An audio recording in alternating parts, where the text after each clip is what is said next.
Ah, hello, dear friends, and welcome back to our adventures through the Atlas of Holy Places and Sacred Sites.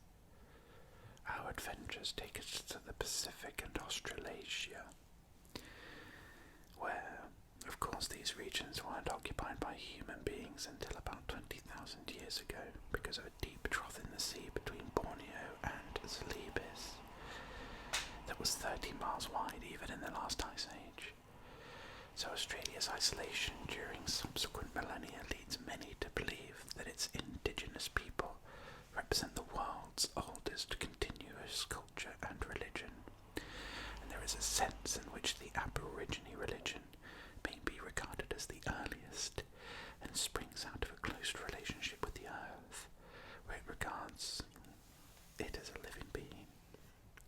All Aborigine groups accept the concept of the dream time, a time of creation that runs parallel to the present, and where the earth is peopled by giant humans and animals who are identified with major landmarks. The physical reality existed before creation but was formless, and the spirits gave it form and could be regarded as artists who shape reality.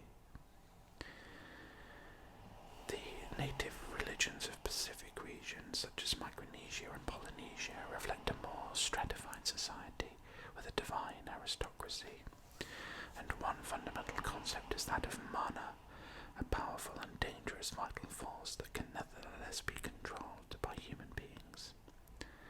Cannibalism, once practiced in the Pacific, involves absorbing the mana of the enemy. Here's a Maori canoe baler, the face carved on a wooden canoe baler intended to protect the rower from disaster, and the Maoris regarded carving as a semi-sacred task.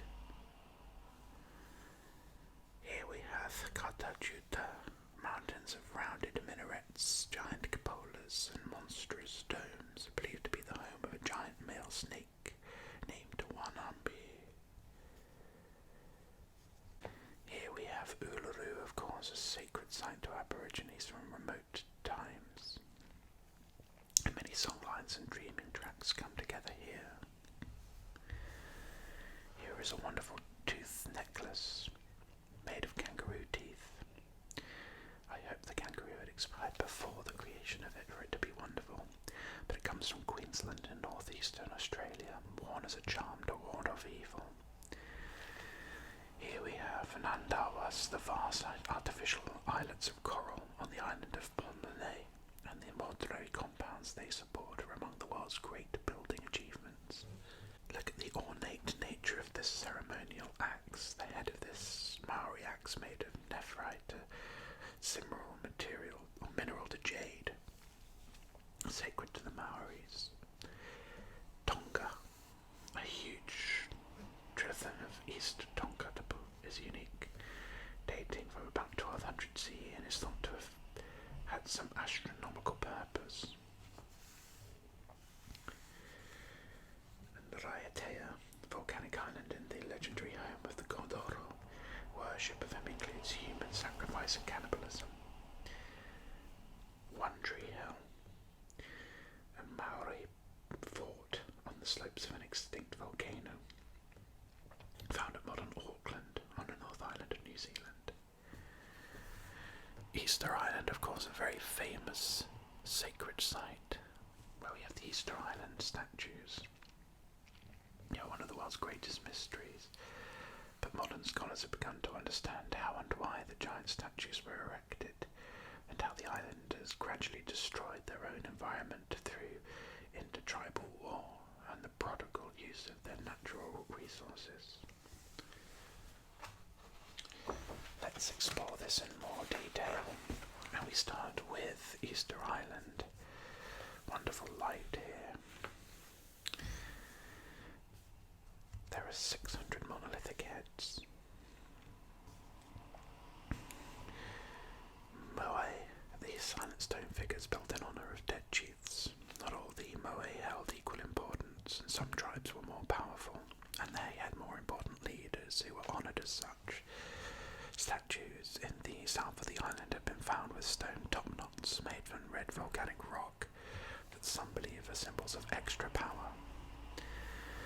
Although the eyes are now missing from these statues, the Easter Islanders originally placed a white coral or red scoria rock in the eye sockets. There are 800 to 1,000 statues on the island. The average height is 4 meters. The largest is 20. Volcanic tuff was used as the material for most of the images. The Abu is approached by a paved stone incline, and the classic moe was a distinctive male with an elongated head with thin lips, convex forehead, arms pressed tightly to the hips. And the tattooed backs of the statues were often carved with reliefs. The Ranuraku-Kukori was the island itself was created from the lava of the 3 volcanoes that form the corners of the island. The vast statues were cut from volcanic rock at the Ranuraku-Kukori and hauled to their respective Abu.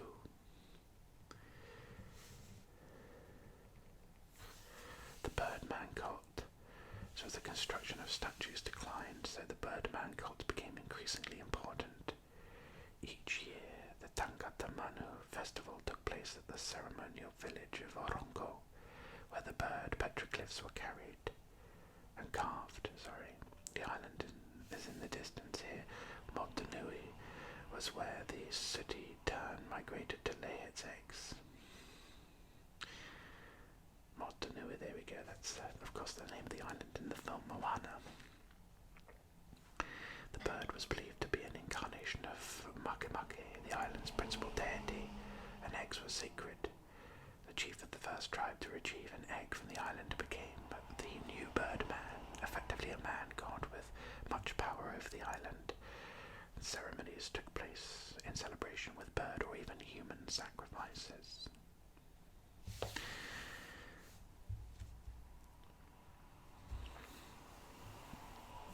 In 1956, the Norwegian explorer Thor Heyerdahl uncovered layers of charred wood on the island and proved the existence of abundant forests and that the islanders had once practiced slash-and-burn farming. They'd not sailed from the east as originally thought, but from the Polynesian islands in the west around 450 CE. It wasn't until about 1000 CE that they carved statues in honour of dead chiefs seen as descendants of the gods, and it's believed they dragged them upright on sledges to their eventual resting places. By 1500, their farming methods had levelled the island's forests, leading to widespread erosion and a shortage of the timber essential for building the canoes used for deep-sea fishing. As the inhabitants became prisoners on an island no longer able to support a large population, tribal warfare became the norm. It's believed many statues were torn down to destroy the manor of rival tribes, and the longing to escape the island had led to the emergence of the Birdman cult, expressing the wish to fly to freedom like the indigenous frigate bird. By the time the Dutch arrived in the 18th century, they found a divided culture, no longer in awe of its magnificent idols of stone. Fascinating. I didn't know about the Birdman cult. Of course I knew about the island, but I didn't know about its over-farming background. Wonderful, vibrant images here of Uluru, the sacred site of the Dreamtime. Ayers Rock, of course, it can be known as, but it's a giant mass of sandstone. The world's most famous monolith, 6 miles in circumference and rising 340 meters above the desert plain. It's been sacred to aborigines from time immemorial. Their legend describes how it was created by 2 boys playing in the mud and rain during the dream time, the aboriginal time of creation that runs parallel to life. Dozens of dreaming tracks, the paths of their ancestors' journeys that connect sacred places, come together at Uluru in a unity of myth. A great battle fought here marks the end of the dream time when the Kunia, the rock python people, were attacked by a number of Liru, poison snake warriors. Rocks in the shape of Kunia's women's features, an attacking Liru warrior's wounded head, and the bodies of 2 other warriors are all found on the rock. To aborigines, the dream time is present in all aspects of Uluru. Uluru was first seen by European in 1872 and named Ayers Rock after the Premier of South Australia. In 1985, Uluru returned to its traditional Aboriginal owners who leased it back to the government for 99 years. Interesting. We're not a million miles off that lease expiring. I wonder what will happen then. Cartajuta, also known as the Olgas, was named after the Queen of Spain by Ernest Giles. The Cartajuta can be found 50 kilometres west of Uluru. Regarded as a female sacred place. From a distance, it's said to resemble a giant female's body, and some of its domes are said to be food piles collected by the mice women, who are linked with fertility ceremonies. Maldolga is home to the giant snake Wanambi, who lives in the waterhole on its peak, and during the wet season in the gorge during the dry season, water channels are the hairs of his beard, and the wind is his breath.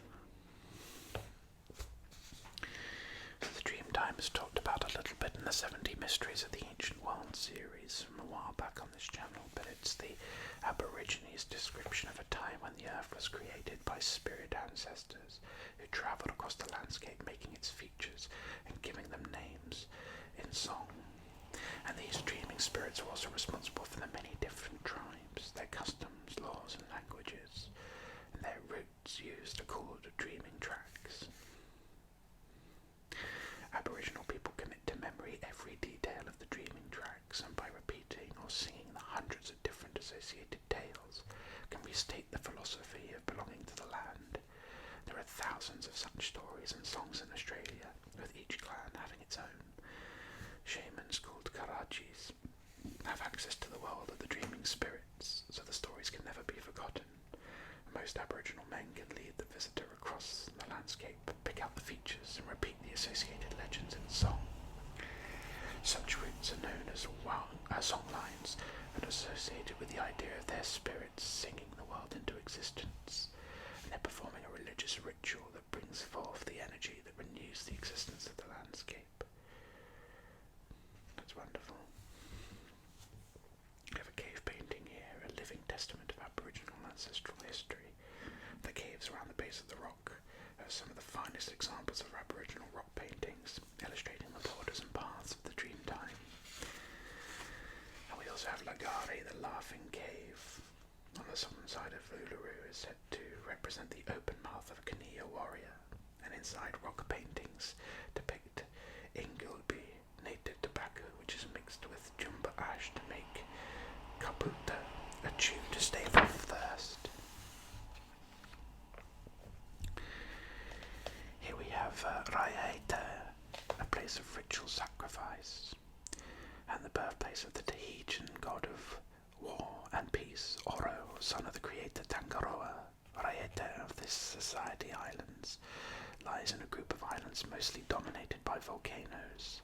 In all the group, it's the island of greatest religious importance, and the worship of Oro spread to most of the other islands, including Tahiti.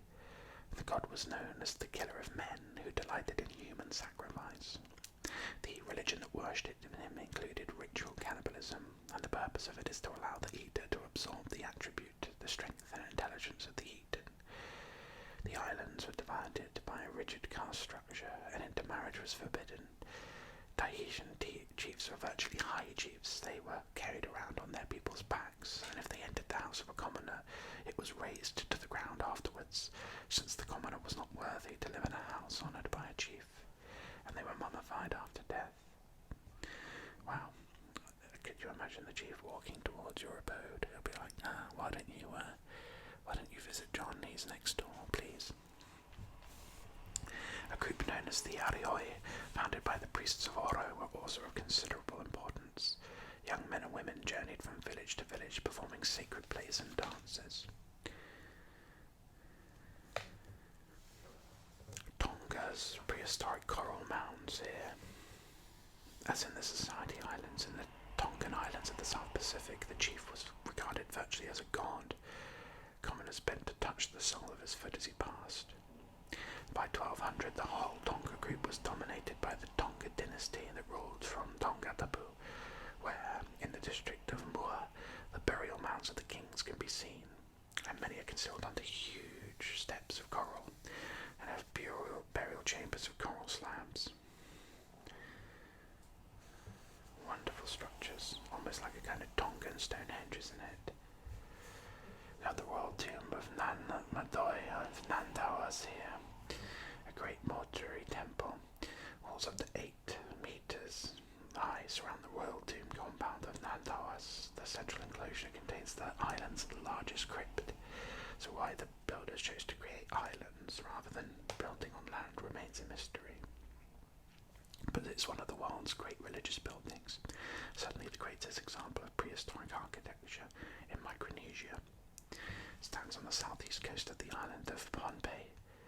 The island has been occupied for at least 2,000 years, but around 1300 CE, a chief called the Saudalur, Lord of Dalur, made Nan Madol his capital and began creating artificial sites on the coral that lay beneath the surface of the water. These islands covered areas equivalent to several football fields. Immense basalt walls were created as breakwaters, and the islets became the sites of temples, tombs, and other ritual sites. Several islets near the tomb compound probably served as priests' quarters, and it was abandoned sometime after 1700. New Zealand. Just in general, New Zealand, the sacred land. It was one of the more remote parts of Polynesia. It was one of the last Pacific islands to be settled at about 800 CE, and the indigenous Maori society has a priest caste which included the tribal chiefs. The god they worshipped was called Io and was invoked in birth, baptism and marriage ceremonies for Maori of higher rank. The people also worshipped the nature gods, Tanamahuta of forests, trees, birds, and Tangaroa, the Maori sea god. There are also dozens of minor nature spirits, Fatua, who might be malignant or otherwise, and these nature spirits often sent omens, punished a taboo, and were invoked in magic. The Maori believed that man has several spirits, the Warua, or soul, which vacates the body and wanders abroad in dreams, and the Maori and Hao, principles of vitality and intelligence that dissolve away at death. The soul then passes to the Maori heaven, Te Renga, a peaceful underworld beneath the sea, where life goes on as it did before. Captain James Cook circumnavigated the two main islands in 1769 to 70. The Europeans who poured in around the turn of the century were at first welcomed by the Maori, but the disease and the disintegration of social structures that accompanied them led the Maori to become increasingly hostile, and a series of wars which the Maori lost deprived them of much of their land, which they regarded as part of their sacred inheritance. Like the Aborigines of Australia, the Maori consider the whole landscape sacred. The most distinctive historical Maori structures that remained are the pa, fortified villages, not unlike European hill forts, frequently with terraces and ditches. It must be so horrific to your culture and worldview that you lose access to what you believe is fundamental to your soul and your spiritual system. We now jump over to the Far East, where of course early Far Eastern civilization was a creation of the Mongolian people, and in China, the Shang Empire, dating from around 2500 to 1100 BCE, achieved considerable sophistication with statues of jade and ivory and a system of writing. Their preoccupation with the dead was as great as it was in ancient Egypt, and ancestor worship was a dominant form of religion. And because the Chinese were not seafarers, Japanese civilization remained isolated until the 3rd century CE, when influences from China infiltrated, probably via Korea, and the introduction of rice and the growth of an agricultural economy led to the development of Shintoism, with its emphasis on the kami, or spirits of natural locations. Shintoism later became associated with emperor worship, so that Japanese nationalism and religion remained closely associated. With the advent of Buddhism in the 6th century and in the Nara period that followed, Japanese life began to be slowly transformed, and a distinctive Japanese culture and religion began to emerge. Here's a wonderful scroll here, the Heart Sutra. contains the Buddhist scripture known as the Heart Sutra, showing a Buddha surrounded by his bodhisattvas, heavenly musicians, and a boat carrying devotees to heaven, all against the background of the temple complex. Here's an imperial seal, which belonged to Jianlong, a fourth emperor of the Manchu dynasty, who ruled China as the Divine Emperor, or Son of Heaven, from 1736 to 96. The Mingun Pagoda, built by an 18th century tyrant, the Mingun Pagoda was intended to be the world's tallest religious building. The Shuedagon, each year devout pilgrims, added to the gold of Burma's greatest religious shrine by covering it in gold leaf. Angkor Wat, of course, at Cambodia, which has been hidden for centuries in steamy jungles, is a great temple city sacred to the Hindu god Vishnu. Borobudur, Java's temple of the 1,000 Buddhas, looks like a celestial city. Imeishan, the most beautiful of China's sacred mountains, and it's also the most arduous for pilgrims to climb. The Temple of Heaven in Beijing, built for the personal worship of a Chinese emperor. Hengshan, on the steep cliffs of China's most northerly Taoist mountain, sits the famous hanging monastery. Ise. Every 20 years for the last 14 centuries, Japan's most important Shinto shrine has been rebuilt. Mount Fuji. The aerial view here shows the volcano center, the volcanic center, and the temples and shrines at the bottom are all sites of pilgrimage. This is a beautiful incense burner.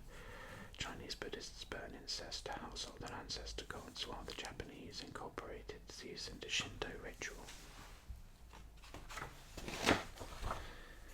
So we start with Borobudur in the footsteps of the Buddha in the central highlands of Java, and the largest Buddhist shrine in the world. Its name means Temple of the Countless Buddhas, seen from above, and it resembles some strange birthday cake. In its early days it's painted white, and it would have looked like a celestial city, and the sheer profusion of bell-shaped domes, statues of Buddha and other carvings make this stone pyramid striking to the eye. It's built in the 8th to 9th century and fell into neglect around the year 1000, rediscovered in 1815, and later rescued from volcanic ash and vegetation that concealed it. In all, there are 432 statues of the Buddha at Borobudur, and each of the bell-shaped miniature stupas at the summit also contain a statue, visible through the stone lattice. So it's built in the form of a stupa, a structure created to house religious relics, itself derived from the shape of a burial mound. And on the side are temple reliefs, 5 kilometers of wall carvings. Within each gallery, the outer wall contains 2 levels of reliefs, while the inner houses 1. Each gallery is invisible from the others, suggesting the separate layers of understanding. So it was originally intended, Borobudur, as a centre of pilgrimage, a kind of Buddhist Mecca. The path to the summit of the temple was designed as the clockwise path of pilgrimage. Its main frieze, decorated with 1,400 stone carvings, is 5 kilometers long, a narrative of the road to Nirvana, with incidents from the lives of the Buddha and of other Bodhisattvas. As the pilgrim ascends through the temple's different layers, each completed level represents a progressively higher level of experience. And around the base of Borobudur, reliefs refer to the earthly realm, or Kamatatu. Carvings depict the actions of men, both good and bad, and their consequences. And the 4 terraces that stand above this lower level represent the heavenly world, and the reliefs here display a concern with more spiritual matters. So Borobudur may have originally been built as a Hindu monument. Hindus regard the square as the perfect shape, the ultimate symbol of order, and claim that the circle is derived from it. Borobudur is built in square terraces leading to a circular summit, and 5 large square terraces and 3 smaller circular ones symbolize the Eightfold Path. The shape of Borobudur may also have something to do with the line of volcanoes that lie to the north of the temple. The name of the ruling family who built it, Sailendra, means Lords of the Mountains. Their wealth wealth and power was legendary, yet the temple was built between 750 and 850 CE, at a time when Buddhism and Hinduism were in decline. Both were eventually driven out by Islam, and when Borobudur was completed, it was only used for a few decades and then abandoned. And the reasons for this aren't clear. One theory suggests that the rulers forced the peasants to work so hard on their temple that they preferred to flee to eastern Java, which became a trade centre. A wonderful photo of it at dawn here, and also the remains of priests' quarters in the Loro Jangaran complex at Borobudur suggest that it supported a large number of priests.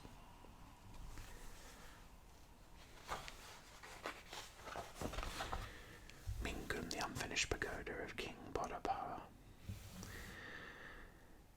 Now Burma, now called Myanmar, of course, is known as the land of the pagodas, religious structures, often housing a relic of the Buddha, regarded as places for worship, prayer and meditation. If it had been completed, the Mingun pagoda would have been the largest pagoda of all. It was intended by its builder, King Borobudur, to be the greatest shrine in the world, and was to have reached a height of 152 metres. However, its great iron bell, weighing 87 tons, now hung on iron beams in a building near the pagoda, is famous as the largest undamaged bell in the world. So Satawa Paya, seen above, is one building at Mingun that King Borobudur did finish, built in 1811 to house a footprint of the Buddha. And in the Theravada Buddhist countries like Burma, the feet represent the grounding of the transcendent. And hidden treasures left in its unfinished state, it wasn't long before the pagoda was further damaged by an earthquake in 1838. The upper section of the building collapsed, but in doing so revealed a treasure vault that was filled with gold and silver images and precious stones. Interesting. Each entrance led to a small shrine, and only the one facing the river is still used. And the base of the temple covers 137 square meters. So it seems appropriate that King Borobudur did not succeed in completing the huge pagoda for posterity. He regards him as anything but a holy man. He came to power in 1782 after murdering his grandnephew Mau Mau, and then embarked on a reign of terror, slaughtering his nearest rivals and burned the villages of any traitors. He invaded Arakan in 1784, the maritime kingdom west of Lower Burma, taking 20,000 slaves, many of whom were called to work upon the Mingun pagoda. And despite of his cruelty, the king regarded himself as Aramitya, the reincarnated Buddha destined to conquer the world. He persecuted what he regarded as heretical sects and made capital crimes of drinking alcohol, smoking opium and killing animals.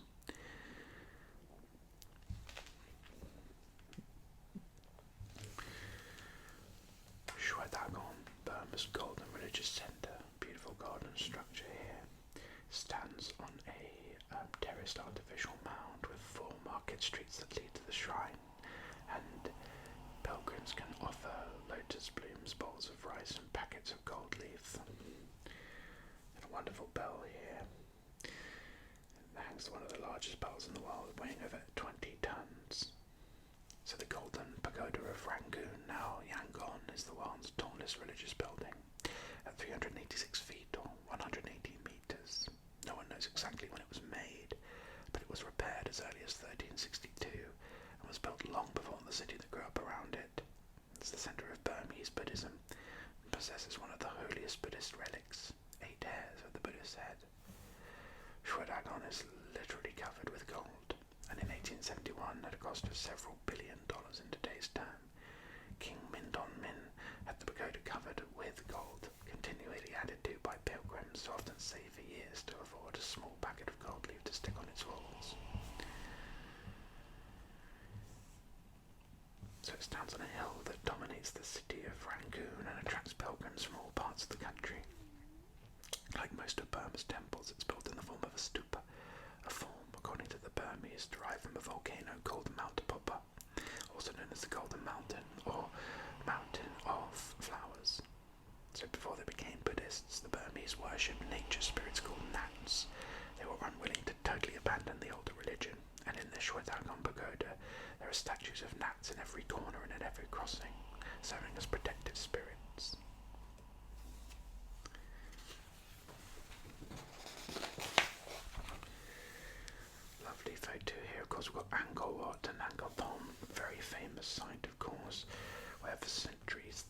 mighty religious centre of Angkor lay hidden in the jungles of Cambodia, and the temple complex called Angkor Thom covered an area 8 kilometres by 10.5. Angkor Wat, which is part of it, means city temple, and at Angkor the Khmer rulers were worshipped and had their capital. The original city was centered on a mound or a pyramid temple built to represent the sacred Hindu mountain of Mount Meru. So the great achievement of the architects of Angkor Wat, left and above, was their ability to adapt a unique architectural setting to the sacred landscape of Hindu belief. And surrounded by the stone figures of its protected deities, Angkor Thom must have been one of the most beautiful temple complexes in the world. Its centre was the Buddhist Bayon temple, with 4 smiling faces sculpted on each of its towers. It was a French naturalist, Henri Maubod, who penetrated to Angkor through the waterways and jungles in 1858, and he realised that, for once, reality far outstripped myth. He declared that it was grander than anything left to us by Greece or Rome. His diary, published after his death, caused a sensation, and by 1880 Angkor had become almost as famous as the pyramids of Giza. I mean, yeah, imagine coming across this, hidden in the jungle, something out of a fantasy. For 4 centuries, from 800 to 1200 CE, the Khmer Empire basked in a glory that recalls the French Empire under Louis XIV. The great empires pictured on the walls and the galleries of the temple. They were originally Hindus, and the great temple is dedicated to the god Vishnu, but the kings of Angkor, from the reign of Jayavarman II to the 7th, may themselves have been regarded as gods. One modern writer speculates that the Khmer kings used their religious status to enslave the population of Cambodia, and that Angkor Wat was built by a vast army of slaves.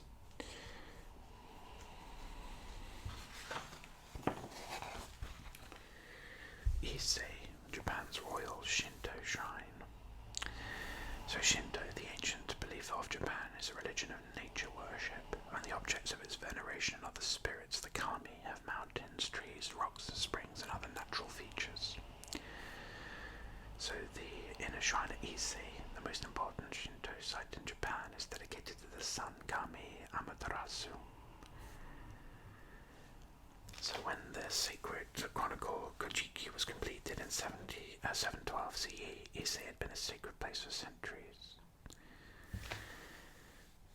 The sacred mirror here, housed in the inner shrine, the sacred mirror has been part of the royal regalia of Japan for almost 2,000 years.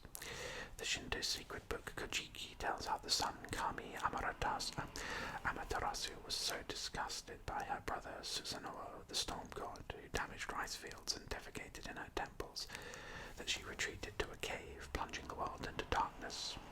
So to lure her out, the gods commissioned a smith to make a huge steel mirror. Then the goddess Amanozume stood on a tub and began to perform an erotic dance, and all the gods roared with laughter, and the sun goddess peeped out to see what was happening. Puzzled by the sight of herself in the mirror, she ventured out far enough for one of the gods to grab her and pull her out, restoring light to the universe. The mirror was brought down to earth by the sun goddess's grandson Neniki, who gave it to the Emperor Sujin. Since then it has been treasured by the royal family, who regarded Ise as their own special shrine. But in the Middle Ages, increasing poverty led the guardians of Ise to look for popular support, and little by little it became a place of pilgrimage for the people, which it remains today. I love the wonderful stories of gods and goddesses of a time before. Now, before shrines and temples existed, natural objects were worshipped, like these Miataliwa wedded rocks in the sea near Ise, believed to house the spirits of the 2 legendary progenitors of all things, the brother and sister Izanagi and Izanami, who gave birth to the islands of Japan and numerous gods. Nikko is the shrine of a shogun warrior. Here is the statue's sword and arrows, which indicate Ieyasu's military role. So the name Nikko means sunlight, and it's a fittingly beautiful name for one of Japan's greatest shrines. It's one of the most important pilgrimage centers in Japan, as well as one of the most beautiful.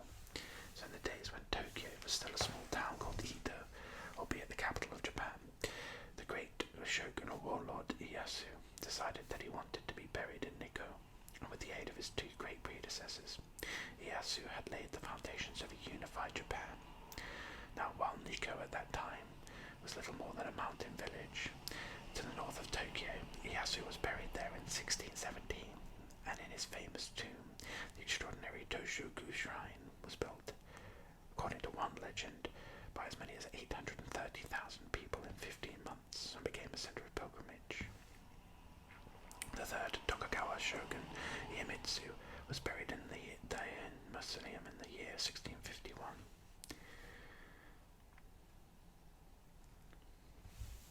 Mount Fuji is nature's sleeping soul. Here are the lakes of Fujiyama. So Mount Fuji is revered for its almost perfect symmetry, and the quality is seen in the image above, where the mountains are reflected in the lake that lies before it. Beautiful. So Mount Fuji is Japan's largest mountain, and it's also the holiest, a dormant volcano that last erupted in 1707, and is revered by all groups, above all other groups, by Shintoists, for whom it's virtually the incarnation of the spirit of nature. The Fujiko sect believe that the mountain is a sacred being with a soul, holy to both Buddhists and Shintoists, and the mountain has many temples and shrines, even at the bottom of its crater. Buddhist tradition declares that Fuji rose out of the earth in 286 BCE after an earthquake. In fact, geologists estimate that it's at least 600,000 years old, formed during the Pleistocene era, and originally the sacred mountain of the Ainu, the aboriginal inhabitants of Japan, who now live on the northern island of Hokkaido, named after their fire goddess Fuji.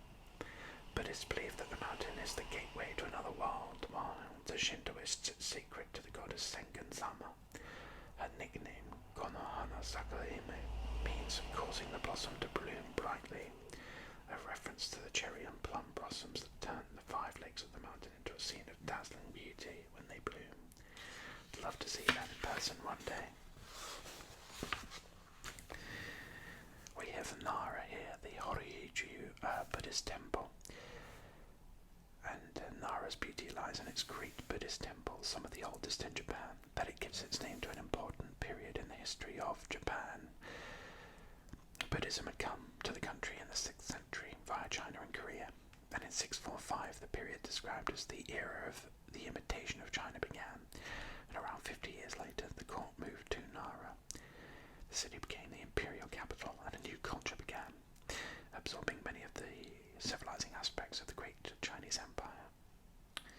Here we have the Golden Buddha, where Nara has many images of the Buddha, and pilgrims lay offering in front of these statues, which are often made of gold or bronze. Here's Goju no To, this 5-story pagoda, standing in the central compound of the eastern part of the Horyuji temple. Here's an aerial view of it, the western quarter.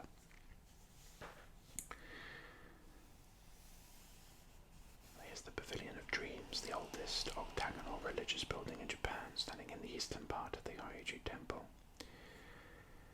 And the colossal representation of the Buddha under the name Amida is considered the finest of its type in Japan. Cast of small bronze plates in 1252, it's nearly 11 meters in height and weighs 450 tons. The eyes were of gold and the third eye of bossed silver. The Amida school preaches that man is powerless to save himself and must rely on the compassion of the Buddha Amida, a view at variance with other forms of Japanese Buddhism. So Buddhism came to Japan in 552 when the Korean king of Baekje sent Buddhist scriptures to Kimeteno, together with a bronze image of the Buddha. Fear that a new religion might offend the old kami gods of Japan seemed to be justified when a virulent plague broke out, and the emperor ordered the new Buddhist temple to be burned down.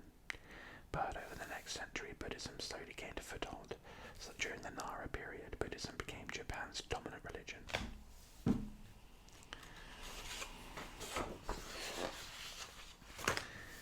We have Lama Temple here, Beijing's Tibetan temple. So in the northeast corner of the old Mongol city of Beijing lies the Buddhist Lama Temple, one of China's most famous religious buildings. Built in 1694, it served as the palace of the Emperor Kangxi's son. But after he became the Emperor Yongsheng, their building was converted into as couldn't be used by his descendants. It's a remarkable hall of prayer, the temple of the Great Buddha, and many gateways and staircases. So the path to the temple used to be lined with the dwellings of lamas, and there's evidence of Tibetan influences throughout the temple. Beautiful decoration. Here we have the Temple of Heaven, the union of earth and sky. The temple is painted blue to represent the colour of heaven, and its symbolic architecture. The Park of Tiantan, the Temple of Heaven, includes the Temple of the Earth and the Hall for Good Harvests. The large park has 4 gates that face the 4 cardinal points, and the terraces of white marble represent from bottom to top humankind, earth, and finally heaven. The Temple of Heaven, one of the most famous Chinese shrines, was built in Beijing in 1420 by the Emperor Yongle, third and most powerful emperor of the Ming dynasty. It was to be the emperor's personal Confucian temple, where he was the sole worshipper. Bit extra and ostentatious for a solo worshipper, isn't it? The following year, Peking was declared the national capital, and the emperor, who was himself a kind of god, would come here to pray for good harvests and to atone for the sins of his people. Emperor Yongle died in 1424, aged 64, returning from an expedition against the Mongols. Hengshan is the holy Taoist mountain. The 5 holy Taoist mountains are Taishan, Hengshan, Huashan, Hengshan, and Songshan. The pronunciations of the northern and southern mountains is different in Chinese. So the Chinese regard the mountains as living organisms. In the earliest Chinese dictionary, the Shuan, written about 100 CE, defines Shan as Xuan, the diffuser, because it diffuses vital breath, dispersing and engendering the myriad things. And for Taoists especially, mountains are a medium through which people communicate with the mortals and the primeval powers of the earth. Look at these wonderful temples. The Hanging Monastery, very famous of course. Roof tiles of turquoise blue and long rows of bright red lacquered columns. The Flying Temple has a fairy tale beauty. The visible part of the monastery consists of 40 wooden buildings. The cliff face behind them has been hollowed to form monks' cells. And although the mountains were originally Taoist, all 5 now have Buddhist shrines as well. Hengshan is the northernmost of the Taoist mountains. Hengshan, the Northern Guardian, was named by the Ming emperors in the 14th century after they overthrew the Mongol rulers of China and regained their lost territory. One of China's 9 sacred mountains, 5 of which are Taoist and 4 are Buddhist.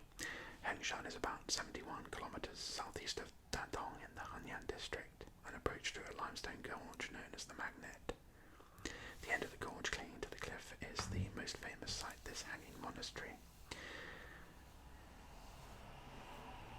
From the monastery there is a long stone staircase, the Pilgrim's Way, that winds up to the twin summits of Hengshan over 1980 metres high.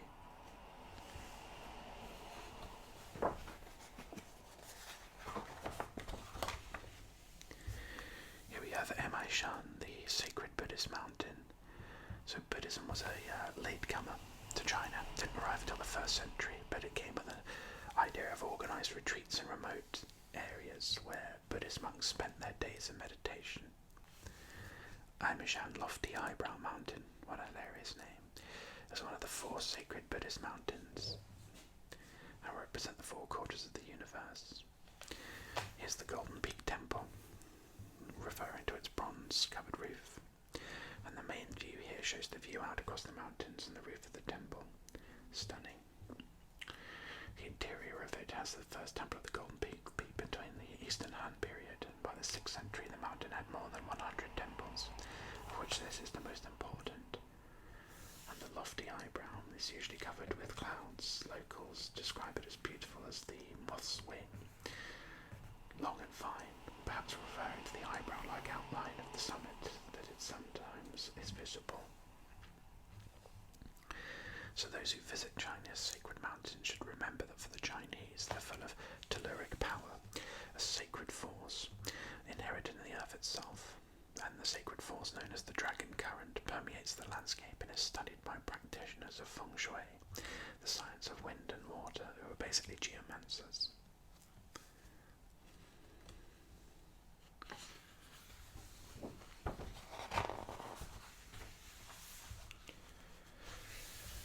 this now brings us on to the east, and I think is a good opportunity for us to pause our adventure here and take stock of everything we've explored so far. Thank you so much for joining me on this journey, and I look forward to having you join me next time for more holy places and sacred sites. But until then, goodbye.